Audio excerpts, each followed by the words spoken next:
Hello again, welcome to Sport Unlocked, and if you're enjoying the pod, always grateful if you can rate and review us on whichever platform you're listening to us on. That's myself, Rob Harris from Sky News, Tariq Panja from the New York Times, and Martyn Ziegler from The Times. Coming up, we'll be discussing the shock Rugby League World Cup host that could be in the offing. Also, did you notice the news on the 2026 World Cup?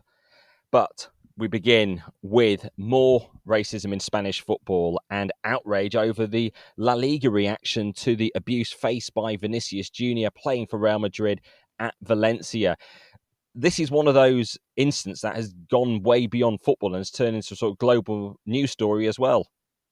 Yeah, I think a lot of that is due to the fact that the Spanish football authorities have been so pathetic about dealing with racism. So when Vinicius Jr., when he tweeted about his treatment at Valencia and criticised La Liga's response, instead of coming out supporting him, Javier Tebas did a tweet criticising basically. And I think that was the final straw for most people who just thought, hang on a minute, this guy's had to endure some absolutely intolerable stuff this season. And instead of coming up behind him, then suddenly he's the problem. And it's not just La Liga, it's the Spanish FA, the Spanish legal authorities. I think they're desperately trying to claw back and do some damage limitation, but I think it's been a very, very bad week for Spanish football. Javier Tebas saying it was unfair of Vinicius to criticise La Liga. And he also tweeted this in January as well when Vinicius was abused. There wasn't the perhaps global outrage then, but certainly this week, the way Javier Tebas has been repeatedly tweeting to push back against Vinicius. Remember, a victim of racism in his place of work. And actually that stands in contrast to La Liga's corporate statements, which have tried to be more measured. Yeah, the lack of empathy from Javier Tebas in this case is breathtaking. So he's all about protecting the image of his company La Liga, but his actions have clearly damaged his own reputation and that of La Liga.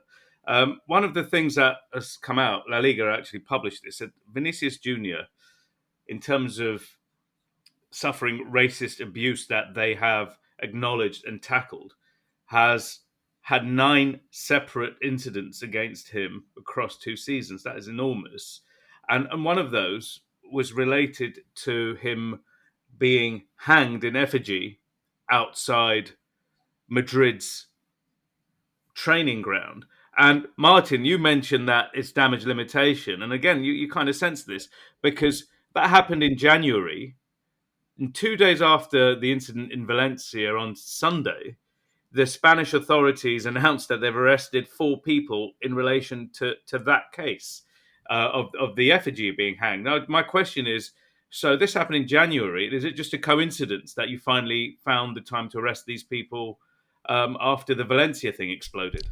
So perhaps recognising some of the damage being caused to La Liga, there was eventually some contrition from Javier Tebas on Wednesday. He gave a series of interviews in which he started to apologise. He told ESPN Brazil, I think that the message and the intention I had was not understood by a significant number of people, especially in Brazil. I did not want to attack Vinicius, but if most people understood it that way, I need to apologise. It was not my intention. I expressed myself badly at the time, but I had no intention of attacking Vinicius, but rather clarifying a situation because Vinicius had recorded a video supporting La Liga's actions. So, I mean, the Times, my newspapers, wrote a leader column about it and saying that Spain is a country that's bidding to host the 2030 World Cup and it shouldn't be given the tournament if this situation is allowed to continue. So I imagine at every level of Spanish football and now into government, there's probably a bit of consternation that they're being held up across the world as being very, very light on tackling racism. And this isn't new, is it? I mean, we all, we've been covering this. We can remember 20 years ago, 15 years ago, black players from other countries being racially abused in Spain. There's always been a sense of the Spanish football leaders that they don't want to know. Angel Villalona, the predecessor to Luis Rubiales as head of the Spanish FA, he said in 2012 at a conference in London, there is no racism in Spanish football. He said that. He just like, it's just absolutely crazy statement. And I think they've just been hoping it's gone away, because the Spanish FA appear until this week to have done nothing. But suddenly they have. They've taken action against Valencia, but too little, too late. You don't have to go back very far, like you say. I mean, it's so regular, and it's just this constant drumbeat of racism in Spain and Spanish football. Maybe we've reached a moment now, but do you remember in 2004, England had played a game at the Bernabeu Stadium, Vinicius' home stadium, let's not forget, in a game against Spain. The England players were barracked racially throughout that game, and it took, it went to the top. Tony Blair and then the Spanish Prime Minister at the time had to condemn the racism. So this is the Spanish state knows this at the highest level for decades, and nothing's been done. Particularly when it causes diplomatic damage. The Brazilian president, Lula da Silva, criticising Spain while at the G7 in Japan. Also, the Brazilian government protesting to the Spanish ambassador. This has gone way beyond football, and it's where it can have implications, surely, for the 2030 World Cup bid, which is being jointly bid with Morocco and Portugal as well. And there has been criticism from Gianni Infantino, the FIFA president, but not directly calling out the Spanish authorities, more showing solidarity with Vinicius, and certainly nothing from UEFA. No. What's interesting as well, Rob, is in the Spanish context, in the environment there, the media was in the initial aftermath of this quite slow in terms of how hard they condemned this, with some still on the suggesting Vinicius was bringing it on himself, and others saying, well, this condemnation is because Madrid has that much power and there's Madrid supporting media that are stoking this up. But you only have to use your eyes and ears. Some of the footage from Valencia, particularly that before the game, where the Madrid bus appears outside the Mestalla, and a very obvious chant that Vinicius Jr is a monkey. I mean, who shows up at a game in those numbers and chants at that sort of thing at bus? And in Spain, they seem to have this idea that, well, it's not really racism in football. What it is just trying to put your opponent off. And we keep on hearing about the need for better education. It was in the FIFA statement, but there's no sign anywhere. Certainly I noticed globally across the game, from the top level, from UEFA at all, from La Liga, which is hard hitting, which is producing some sort of educational response. They try to sort of address the societal issue, and I don't count as education no room for racism banners or say no to racism or things along those lines. Surely far deeper action is needed. Yeah, but even those, I mean, I know there's some billboards, but there's no sort of concerted, as far as I'm aware, no concerted La Liga campaign against racism, which is almost like the sort of obvious first step in doing this. I mean, no, La Liga, it's their competition. It's their competition which is being besmirched by this racism, and yet they seem to say, "Oh, it's not us. We can't do anything." They can do something. The Spanish FA can do something. The Spanish government can do something. Yeah, well, they've asked for more powers, and the Spanish Federation has said that South Stand at the Mestalla will be have to temporarily close. I don't know if it's one game or two or whatever the punishment is, but for 5 games. And actually, particularly as we talk from an Anglo-centric perspective, it can seem like it's English media just being critical of Spain. There is racism in Spain, in England. I've looked at it at the grassroots level in the last year as well. And the thing pointed out, there's never partial stadium closures even in England for discriminatory incidents. Yeah, and that's something that people have long called for, haven't they? I mean, one thing I was thinking about is at some point the players are just, going to have enough. The fact is, whether it's 1, 2, or 3, but the black athletes make a great proportion of these top leagues playing cohort. There could be a point where they'll just say, you know what, this weekend we're not playing. You got no one to racially abuse. Because this is about people being racially abused in a place of work.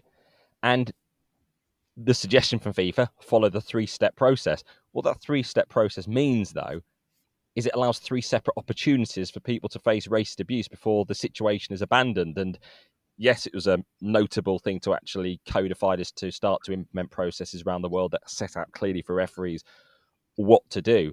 But that 3-step process is, and we saw the first step in Valencia on Sunday night, the referee does briefly sort of stop things. There's an announcement to the stadium. Step 2 is then that players do leave the pitch and an announcement is made in the stadium that the game could be suspended. But then the match is able to restart again. And only thirdly, if attacks continue, the match should be stopped and 3 points awarded to the opponent. So FIFA Pro have said this week, as the Global Players Union, actually there's fault with the 3-step process, although they haven't suggested an alternative. Yeah, well, maybe it's time to re-look at that process. The idea that you've got 3 chances to be racist before decisive action is taken does feel a little bit beyond the pale. Hopefully, FIFA, who run the game, are going to look into. I just want to go back to talking about English football. Yeah, you're right. There hasn't been any stadium closures, but I think there hasn't been anything in English football to compare with what we've seen in Spain.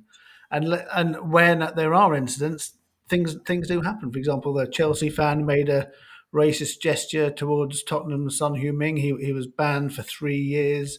A Norwich fan who shouted a racial obscenity to a black player. He's been banned last year and fined. I mean, this is he's got a criminal record now. So things do happen, but you do not have the sort of concerted racial abuse that we have seen in Spain. That I think we need to point that out. Equally, I think also the media here takes it a lot more seriously, and I mentioned in Spain, it just hadn't been taken seriously as an issue in Spain.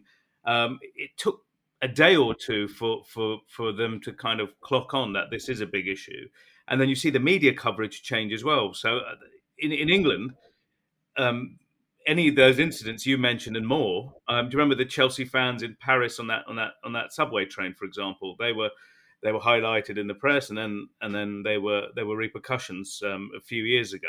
I think the Spanish footballing media also needs to kind of take the mantle here, and that makes a difference. This reminds me actually of Italy and Lukaku a few years ago. This was almost a parallel scandal where he clearly had enough. His agents, Rock Nation, they took a full page advert out in Gazzetta dello Sport, and then this conversation started in Italy. I think something similar is planned for Vinicius in Spain as well. And this feels like a moment, doesn't it? It does. And if we look at the Spanish media, on Sunday night in the post-match press conference, Carlo Ancelotti, the Real Madrid manager, was asked a footballing question, and he's the one who said, actually, I only want to talk about the racism. We also had in print the AS newspaper being critical of Vinicius, suggesting he provoked the situation. And then we got that shift with Marca running the front page saying it's not enough to be against racism, you need to be proactively anti-racist. And that is pushing back against the tone of certainly the La Liga president, Javier Tebas. Well, obviously, we'll wait to see what action will be taken, the Spanish level, the global level, to actually certainly tackle racism. FIFA, they've got a Women's World Cup this year. Then the next big one for them is the 2026 Men's World Cup. And that has been occupying a lot of FIFA's attention in the last week or so because... Have you noticed what's happened there at all? That passed me by completely, actually, Rob. Well, Gianni Infantino was in Los Angeles for the logo launch. I suggest you look that up because we now have the logo for the combined first 3-country World Cup, the United States, Mexico, and Canada. And it's curious design. Have you managed to look it up? Yeah, just looking now. It's a large white 2 and a 6 with the FIFA World Cup trophy in the middle. It looks slightly strange to me. Hard to discern anything particularly Mexican, American, or Canadian from that logo, Rob. What was the idea? Well, I think it's one of those typical brand things about being dynamic. They can adapt it for each host city. I suppose it really shows the branding issue with this World Cup. When you've got 3 countries, how do you fit all their names onto it, potentially, a logo? You'd have United States, Mexico, and Canada. What branding would you adopt to actually make it a bit more than non-generic? The iconic element of that logo and World Cups is that trophy, and that's front of center. It's so recognizable. It's slap bang there. You know what it is, right? And I suppose they need that people to just Because often the World Cup logo is redesigned for each country. It's adapted. This looks like FIFA stamping its big recognizable logo trophy all over this brand. A bit like the IC in the Olympics with the rings. Yeah, I can see that maybe not a bad idea from FIFA's point of view, just to get some promotion of its trophy. It doesn't look like a particularly sort of sophisticated design, that's for sure. But as you say, it may be that it's one of those things that, because it's very sort of simple and basic, maybe it will be recognisable. So bad it's good. Maybe, yes. You can ask the folks from London 2012 about that one, right? The fact you didn't really notice it was going on may be a challenge. The United States, a very different media market to Europe. If one of these events was being staged in Europe, it'd probably be big national news in the country, or news would be created around it, wouldn't it? As we'd have, for the build up to London 2012, all those sort of lesser announcements that garnered so much coverage, didn't they? Yeah, it'd be interesting to know what sort of impact it had in the USA, Mexico, Canada. Probably more so than it has done in Europe, but it's one of those things, isn't it? The logo of a Olympics or a World Cup. It's always, to me, it's always been quite a big deal in the past. But yeah, this one passed me by completely. Well, just a quick glance at news feeds, and someone who works for an American media outlet. Well, we didn't cover a logo launch. I suppose we wouldn't do that, but I don't think there's been a broad coverage of that logo launch. And I think maybe, to Rob's point, it's just seen differently, perhaps in the US. These kind of moments leading up to the major tournament as they would here. Because you remember, we were at, the 3 of us would be at a bunch of these events around the Olympics in 2012, for example, here in the UK or the Euros. It's probably where FIFA realised they have to work a bit more for their coverage as well. It doesn't just come as easily as it would do in a European or South American or Asian market for something like this. No, that's right. And I think that is going to be one of the challenges for the USA. I mean, this enormous market, which is sort of getting into grips with soccer. I think it's, I was talking to somebody the other day, just saying it's actually, it really is taking off.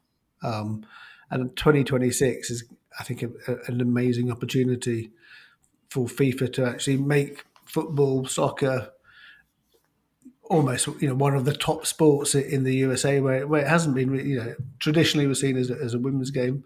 That is definitely changed, and I think 2026 is going to be really, really good for the game in North America. The problem is the tournament will be enormous. Tickets will be sold out. It will be huge.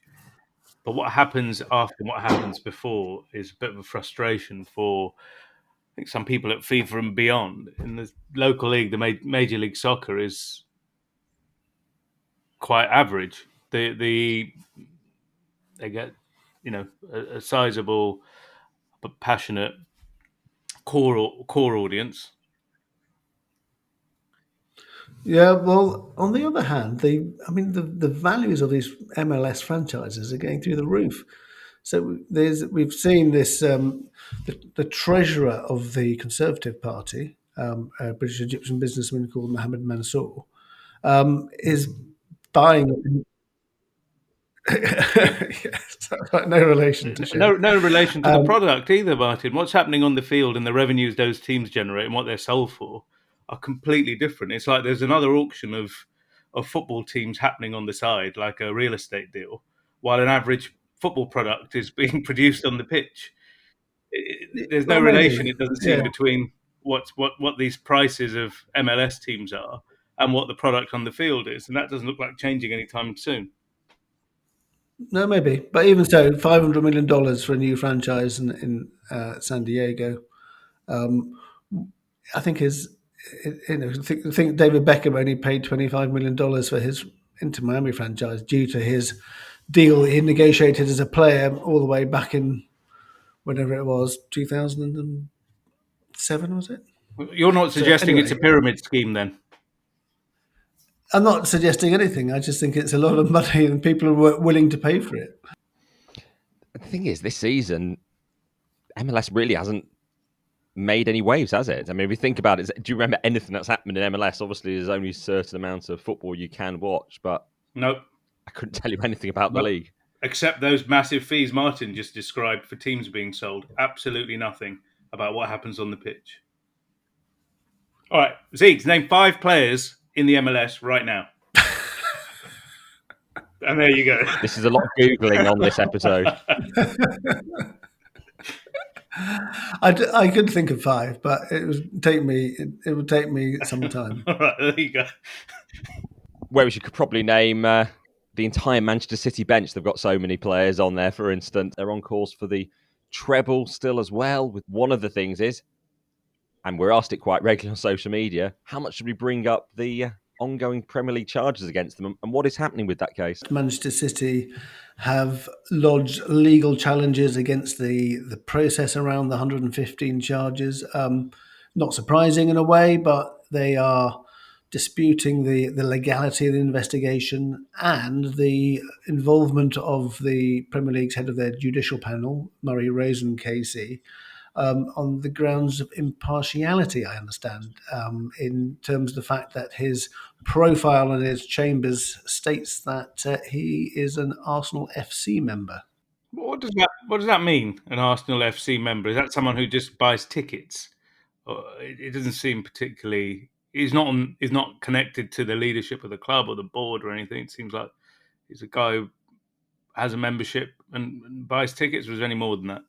No, just that. Yeah, that he's that he, a bit like he also says he's a member of MCC, the cricket club. So somebody who is a member of a club and a fan. But whether, I suppose everybody supports a football club, or most people do. So it's quite difficult to find somebody maybe who doesn't. On the other hand, this isn't the first time that Manchester City have used these, or their lawyers have used these tactics during the investigation that was launched in December 2018. They went to arbitration over having to release documents, despite it being a requirement of Premier League rules. And when that arbitration panel was set up to hear that, they disputed the composition of the arbitration panel on the grounds of impartiality. And now I think the other dispute, or the other challenge now, is over new rules or powers the Premier League brought in 2020 and 2022, and whether they've been used as part of investigations into alleged rule breaches that took place before that. So it's it's certainly a legal tactic, and not an unexpected one. Why has it gone on so long? Pep Guardiola wants it to end very quickly. What I would like is Premier League could make, or the judges make, as soon as possible. That if we did something wrong, everybody will know it, and if we are like we believe we are, like we have done as a club for many years in the right way, and the people start to stop, sometimes to talk about that. So we will love it tomorrow. Yeah. This afternoon, better than tomorrow. We will love it. Hopefully they are not so busy, and the judges can see it and listen both sides, and at the end decide what is the best. Because at the end, I know fairly what we want on the pitch, because we deserve it. That I don't have any doubts. Is it a bit of a frustrating wait then for you? The fact that there's this thing hanging there, and it doesn't look like it's going to get resolved anytime soon. We accept it's there. If it happens, it happens. It happened in the UEFA, and after which will happen. Now is the Premier League. So let's go. Come on, 24 hours, sit down, talk, and both sides, lawyers, present. Don't wait 1 year, 2 years. Why you don't do it quickly? Come on, and as soon as possible for the benefit for everyone. So, but I know there are many cases around the world for many injustice and first, and maybe they are so busy. But hopefully, we can do it as soon as possible. So no one, not even of course for us, because we wanna defend our our principles, and if the people doubts, okay, so let's go, let's do it as soon as possible. Guardiola wanting a quick resolution to the investigation, but City's own conduct hasn't exactly been hastening the conclusion of it, has it?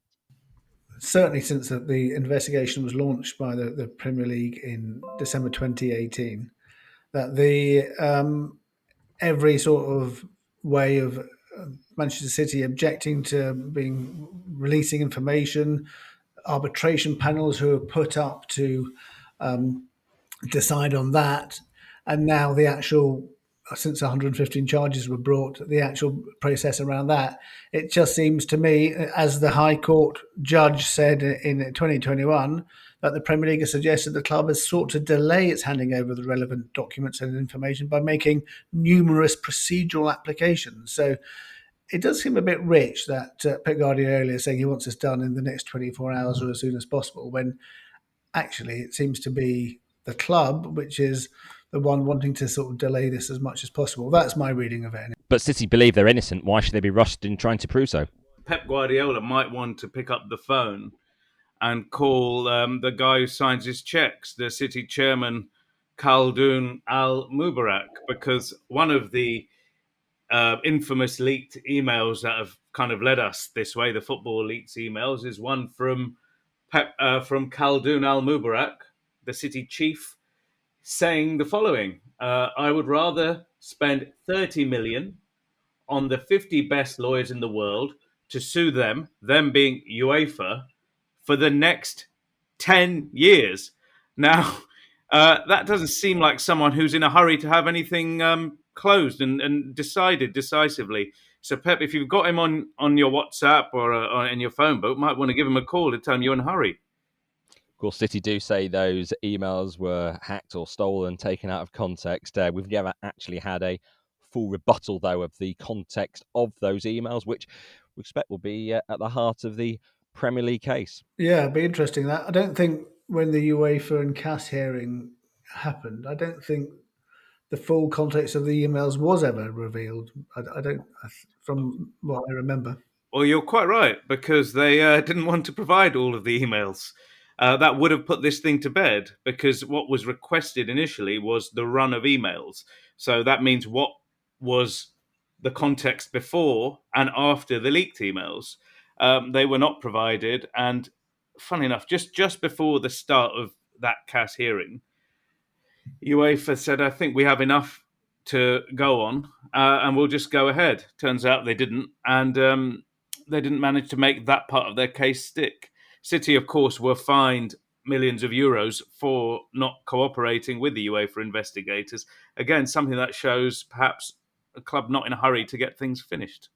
How much can we praise the team and separate that from the ongoing case and what the ownership's accused of doing, even issues with Abu Dhabi as well?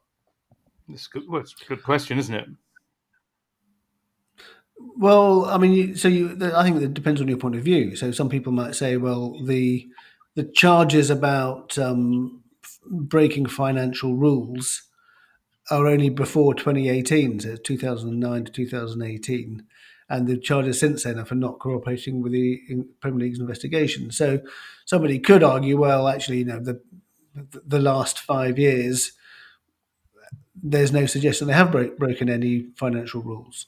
On the other hand, you could argue that if they have, then what the makeup of the club today is completely intertwined with all the success and achievements of what's happened since 2008 when the takeover happened, and 2009 when the first charges happened. So it's I think absolutely for sure, until we get the end of this process, there's going to be a question mark over any achievements in the minds of many people. That's the whole point, isn't it, Martyn? I suppose the case goes back so many years and is over so many years, up to 2018.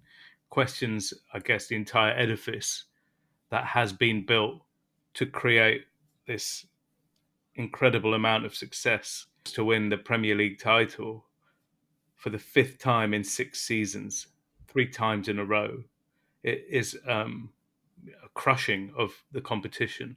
And I think the peak of that was what they did to Real Madrid. Footballing royalty absolutely swatted aside. I haven't seen Real Madrid so crushed in the way Man City produced that game. Still not the night, perhaps, that Manchester City fans completely fell in love with the Champions League, still booing the UEFA anthem, but they seem to separate that anger against UEFA with actually the joy of finding any way now to get to the final. And it really is obviously the trophy that they are trying to win. And they do have a bit of that siege mentality, don't they? Yeah, siege mentality, I think, is a very good phrase for it. And I think actually that mentality that was brought in after the charges, I guess, as a motivational factor, it's probably quite a good one, isn't it? And I can see that on the pitch. It's actually sort of fired them up. And Manchester City will be facing Inter Milan in the final. Tariq, perhaps many didn't expect this would be the situation Milan would find himself back in again with their ownership in recent years. No, Inter Milan in the Champions League final felt unthinkable, really, at the start of this season and the last couple of seasons. It's owned by the Suning Group, that Chinese business company that is in financial dire straits over there. They had to famously close down their Chinese football team 2 months after winning the league. There's the idea of like the Premier League champions being shuttered, or the La Liga champions being shuttered 2 months after winning the league. But that's exactly what happened there. They're in serious bother. But Inter have somehow managed to keep not only in business, still under this group's ownership. I understand they're for sale, but that process is ongoing. But they're in the Champions League final. Kind of odd story. One story against the odds, I suppose. One against adversity. Yeah, remarkable in many ways, but that they've got that far.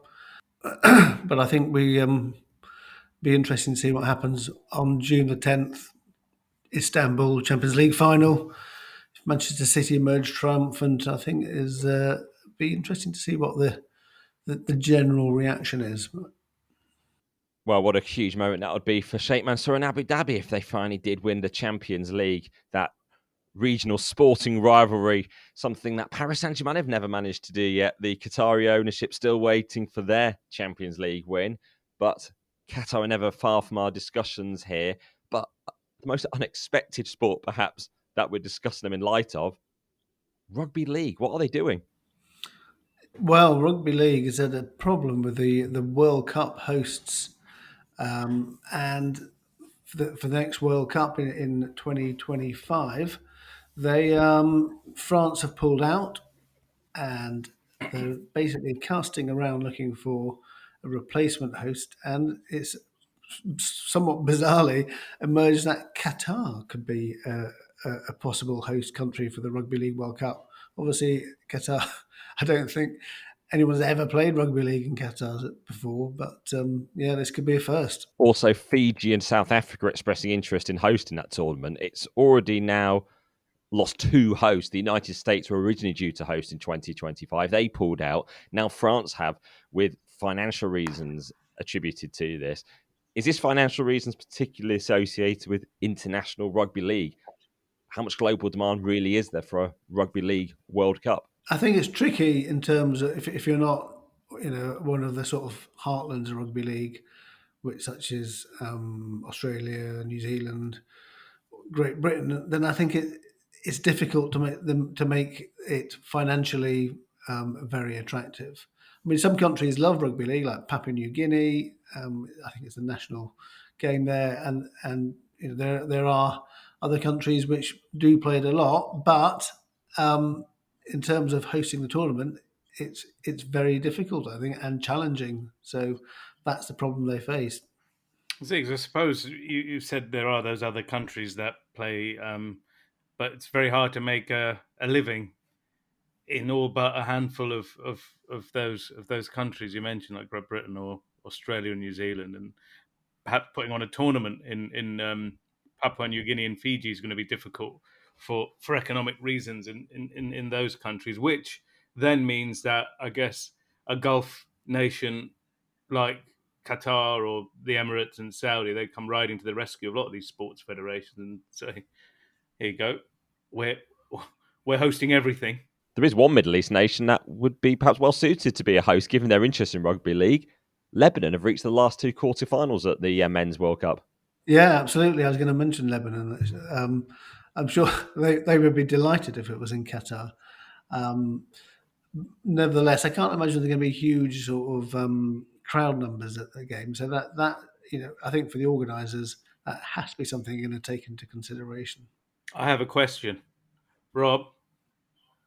When did you find out that Lebanon had reached the quarter-final of the last 2 Rugby League World Cups? Well, it's quite a long answer from Zeke, so I was able to do a bit of internet research. You didn't strike me as a rugby league nerd, but there you go. Yeah, this episode very much sponsored by Google. Well, I could have told you that, but I couldn't have told you who, off the top of my head, the five MLS leading stars. So there we go. And just for those wanting to know, just in terms of the countries that actually were in the last Men's Rugby League World Cup as well: Greece, Cook Islands, Scotland, Italy, Ireland, Jamaica, Wales, France, Papua New Guinea, Lebanon, Australia, Samoa, New Zealand, Tonga, Fiji, and of course England. So there is that global appeal, but just perhaps not the financial rewards to actually make it appealing as an event to host. Just on the hosting rights, is it because hosting events is now really complex? Doesn't matter which event it is. The costs of hosting things are a lot higher than in the past, maybe, where you just got to do all these bells and whistles things to be a host, and that for a competition like this, it doesn't make it worth your while, maybe. Yeah, I think you have these sort of conflicting forces, don't you? You got the international federation trying to promote it globally, wanting it to be a sort of shiny and big event, and TV rights around the world. And then you have the sort of hosts who are sort of have these challenges over costs effectively, and trying to make it attractive. I thought they did a really good job when they held it in England last year. It had been delayed by a year because of COVID, but they did this thing where they had played the wheelchair World Cup and the Women's World Cup and the Men's World Cup all at the same time. I thought that worked really, really well and sort of provided some interest to the other. Say the women in the wheelchair World Cup normally wouldn't have had the amount of interest they had. So I thought that worked really well. But I think you have to sort of cut your cloth accordingly, and it'd be interesting to see what emerges from these Qatar, Fiji, South Africa. And in the other rugby code, rugby union, real issues in England at the moment with the financial state of the game at the top level. Yeah, so last year we had Wasps and Worcester going to administration. Now we've learned Wasps have failed to provide the necessary guarantees. So they can't even go to the Championship, the second tier of English rugby. They're going to have to go to the bottom tier. And then we got London Irish now, another Premiership team in financial trouble. They've been given deadline to provide some necessary financial guarantees. So real issues here, and I think it's a sort of things that have been, they got lots of public funding during the COVID pandemic, which allowed people some clubs to keep going, but now it's facing a really tricky time. High wages, the TV deal hasn't been brilliant. In fact, I think the last TV deal for the Premiership actually went down slightly, despite the fact the CVC Capital Partners thought they were going to be somehow come in and get huge amounts more money. That didn't happen. So I think it's a problem. So this is a competition that has salary caps, though, right? It has squad salary caps, yeah, for sure. But it does in the Premiership. But I think you go challenge again for the game in this country is that you have, for example, clubs in France pay much higher, so there's a sort of drain of talent there. How do you compete with that? You pay your star players more money, but even I think maybe the salary cap isn't as rigorous as it should be, because if it was, it's certainly so high that clubs can get into trouble. Yeah, it sounds like the reverse of the Premier League's effect on European football, doesn't it? Like the best players and the worry of English teams that the best players are elsewhere, and in football, it's the opposite, isn't it? And perhaps one of the issues with rugby is the success in football of the lower leagues, the EFL, and even the National League as well in England. The fact you've got huge attendances going all the way through the divisions, and perhaps that's an audience that rugby would want. I think you're right there, Rob. I mean, look at, I think Bradford, who are in League Two, the 4th tier, and I think in their last home match they got something like 22,000 or a sellout, which for the 4th tier is amazing, isn't it? I know it's a big city club, but yeah, I think those sorts of numbers, that is a problem for lots of sports, isn't it? Trying to match the sort of ever-growing interest in football. What seems to be an ever-growing interest in football, anyway. Well, we talked about Inter Milan and their Chinese ownership. Perhaps we thought China was withdrawing that funding. It had lost that bit of interest in getting heavily involved in football. But certainly they're perhaps putting the cash behind a big fixture. Argentina and Lionel Messi, World Cup winners, are commanding top dollar now for anyone who wants to play a friendly game against them, hearing up to $8 million per match for this friendly. And they had offers from all over the world for this set of games in June, including from Bangladesh, which might not surprise some listeners given the crazy scenes around the World Cup in Bangladesh and with Bangladeshi people in Qatar. But no, they're going to play Australia, who they met in the last 16 in Qatar, in a friendly match at the Workers' Stadium. And this has so many dimensions to it. Obviously, there's that $8 million fee a Chinese promoter is putting up. But also for Australia, the government is keen to try and mend some of those relations with China. And this game will take place. So it just shows where football is these days. A game between Australia and Argentina being played in Beijing for reasons beyond football. Seems a very, I'd say, politically risky move, is it? It does seem like this is a sort of sport washing exercise by the Chinese. The Australians have been sort of very sort of kicking off about the having Visit Saudi being potentially a sponsor for the Women's World Cup, which isn't going to happen now, but they seem to be happy to go and take the money from Chinese government, which is, has lots and lots of issues around it. I'm not sure the Australians will be seeing much of those millions. I think a lot of it, almost all of it, is going to Argentina. To get Messi and co to go and play in Beijing. Australia were happy to play against Argentina, part of their efforts to match their players against the best teams in the world. But yeah, the political dimension does raise some questions, doesn't it? So ending on a more uplifting moment, Martyn, something that captured your eye in particular, watching the rugby league great Kevin Sinfield carrying his friend Rob Burrow over the finish line at the marathon in Leeds. Yeah, this is the first Rob Burrow marathon, which actually went past my house, which was quite convenient. So I saw Kevin Sinfield pushing Rob Burrow around.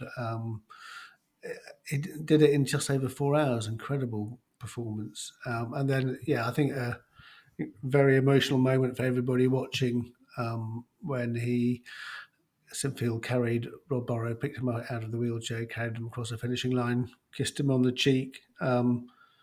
I spoke to Rob Burrow's dad afterwards. I've spoken to him a couple of times, Jeff, and he was saying, as lots of people say, why isn't Kevin Sinfield getting a knighthood?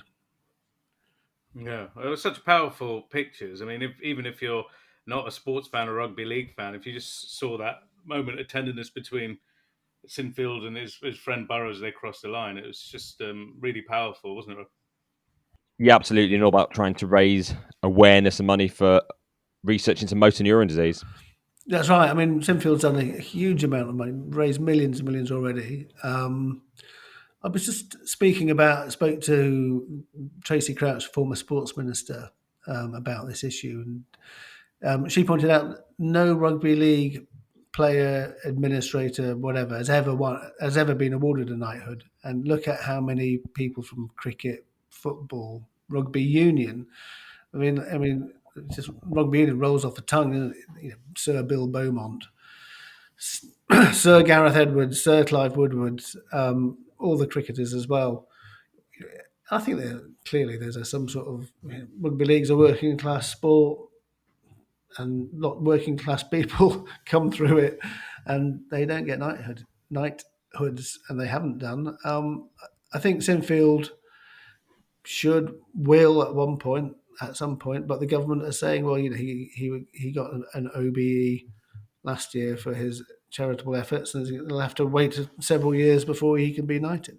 Curiosity of the British royal system for anyone listening around the world. Yeah, the honours system is a strange beast. But yeah, I just think whether he wins an award or gets knighted, those efforts from Kevin Sinfield just deserve to be noted, don't they? Would you accept an honour from the government, Tariq, MBE, for services to sports news? Do you know something that I don't know, Martyn? We do have to be nominated for such a royal honour. I couldn't possibly say. My lips are sealed. Yeah, even more challenge than who you actually invite. I think it's 2 people you're allowed to take with you to the investiture ceremony. Well, you know who that'd be handy. That's perfect. Excellent. Excellent. A Sport Unlocked podcast trip out to Buckingham Palace, Tariq. Live from the lawn. If this comes to pass in the next few years, it would be richly deserved, though.